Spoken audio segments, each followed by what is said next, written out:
খুব শীঘ্রই মাঠে গড়াতে যাচ্ছে বাংলাদেশ প্রিমিয়ার লিগের আগামী আসর। বিপিএল এর আগামী আসরটি শুরু হওয়ার কথা রয়েছে আগামী বছরের ফেব্রুয়ারিতে। তবে বিপিএল এর আগামী আসরটি মাঠে গড়াতে এখনো বেশ সময় বাকি থাকলেও দলগুলো ইতিমধ্যে তোড়জোড় শুরু করে দিয়েছে, যার পরিপ্রেক্ষিতে এবার নিজেদের দলের সেরা বোলারকে নিয়ে নিল ঢাকা ক্যাপিটালস। নতুন মালিকানাধীন ঢাকা ফ্র্যাঞ্চাইজিটি ইতিমধ্যে দলে বেরিয়েছে বাংলার কাটার মাস্টার মুস্তাফিজুর রহমানকে। ডিরেক্ট সাইনিংয়ে মুস্তাফিজকে দলে ভিড়িয়েছে শাকিব খানের ঢাকা ক্যাপিটালস। চট্টগ্রাম চ্যালেঞ্জার্স ও ফরচুন বরিশালের সঙ্গে এক প্রকার লড়াই করে মুস্তাফিজকে দলে ভিড়িয়েছে ঢাকা।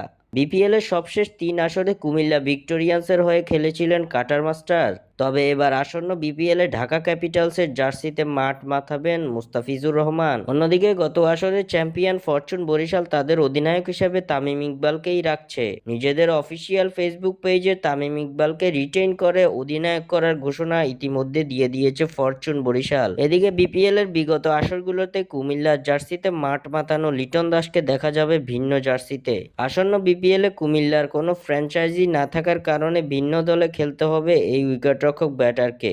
এছাড়াও গুঞ্জন উঠেছে সিলেট স্ট্রাইকার্সের হয়ে এবার নিজের আগ্রাসন দেখাবেন তানজিম হাসান সাকিব। স্বাক্ষর থেকে সাদবিন ইসলাম।